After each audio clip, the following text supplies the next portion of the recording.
Aloha Divine Ones, Rev Maya here, and I wanted to share something with you because I am just so interested to know how we've got to this space in our world in regards to our view of death, dying, and mourning in particular. So I've spoke before and I've written before about the wailing women, the keening women in Ireland, and there's other groups in different cultures who tended to this piece of communal mourning, right? These are the women that were hired to be present, um, either in the homes, a graveside, to lead these ritual, and this is important, ritual practices. So evidence is that they offered ritual songs, um, laments, um, poetry, but things that were taught to them. Right? They weren't just willy-nilly. These were rituals that were passed down through schools, through training. So they were professionals in this area. They would sing songs to the newly deceased to aid them to go to the afterlife. So we have that element. They also sang the genealogy of the person. So in essence, invoking the ancestors. And of course, they tended to the communal mourning because it was important that we come together as a community over the loss of that person, but also that people weren't clamping down, that they were able to express themselves, and this kind of got the crowd going, right? To get those emotions out into the public. Now, the Catholic Church didn't like this one bit for many reasons. One, because it took power away from the priests who were supposed to be tending and the only people who were tending to the souls of that person. So the fact that these women, trained or not, were coming and looked upon in a light of respect was not a good thing. Ancestor worship, well, that was a no, so that had to go.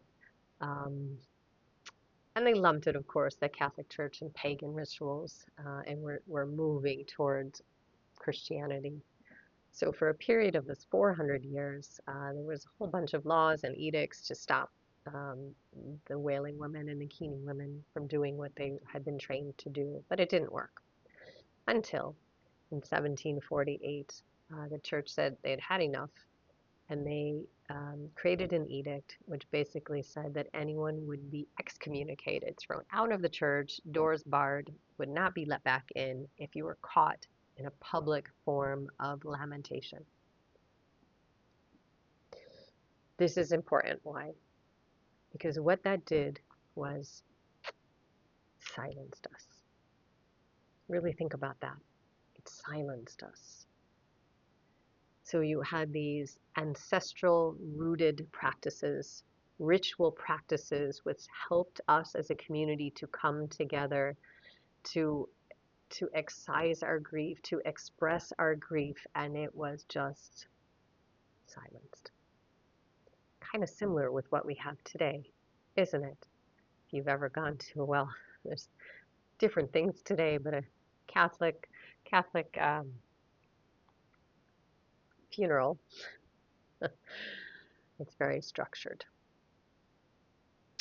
So there's a lot more that goes on to the history, England especially in the Victorian age. Oh my goodness, on um,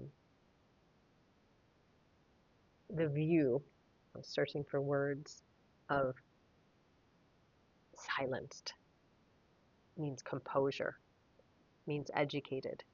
So all of these words began to come together to create this paradigm, which is not dissimilar today. In fact, it's pretty much what we have today.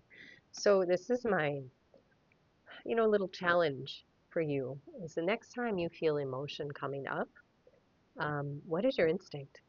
Is your instinct to clamp it down? Think where that comes from, because that's not a natural human instinct. It's not a human instinct to clamp our emotion down.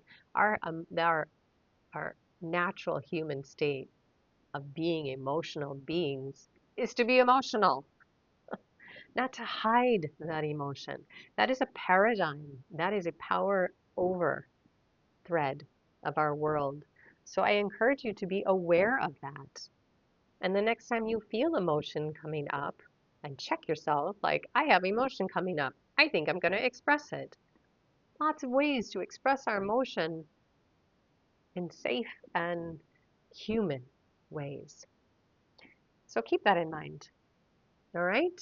I'm Rev Maya, and from my heart to your heart, we are one. Aloha.